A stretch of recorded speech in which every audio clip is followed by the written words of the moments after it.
നമ്മൾ ചൊല്ലുന്ന ദിക്റുകൾക്ക് പുറമെ മഹത്തുക്കളായ പണ്ഡിതന്മാർ പഠിപ്പിച്ചു തന്ന പരിശുദ്ധ റമദാനിൻ്റെ 4ാമത്തെ ദിവസത്തിൽ അധികരിപ്പിക്കേണ്ട ദിക്ർ. ഈ ദിക്റുകളെ കുറിച്ച് പറയുമ്പോൾ നമ്മൾ സാധാരണ ചൊല്ലുന്ന അശ്ഹദു അല്ലാ ഇലാഹ ഇല്ലല്ലാഹ് അസ്തഗ്ഫിറുല്ലാഹ് അസ്തഗ്ഫിറുൽ ജന്നത വ അഊദു ബിക മിനന്നാർ, ആ ദിക്റും അല്ലാഹുമ്മ റഹ്മനി യാ അർഹമർ റഹീമീൻ എന്ന ദിക്റും ധാരാളം നമ്മൾ വർദ്ധിപ്പിക്കണം.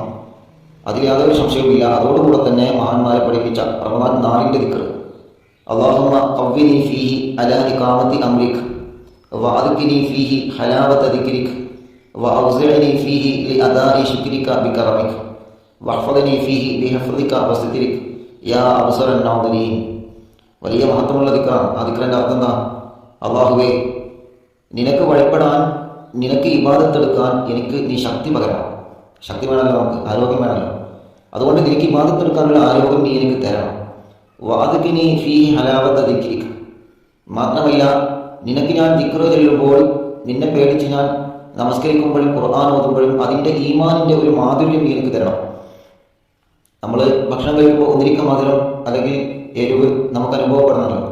അതേ പ്രകാരം അള്ളാഹുവിൻ്റെ ഇബാദത്തെടുക്കുന്ന സമയത്ത് അതിൻ്റെ ഒരു മാധുര്യം, ഒരു സുഖം നീ എനിക്ക് തരണം. പിന്നെ വീണ്ടും നമ്മൾ ദുആ ചെയ്യുകയാണ്, അല്ലാഹുവേ, മാത്രമല്ല എൻ്റെ എല്ലാ വിഷമങ്ങളിൽ നിന്നും പ്രയാസങ്ങളിൽ നിന്നും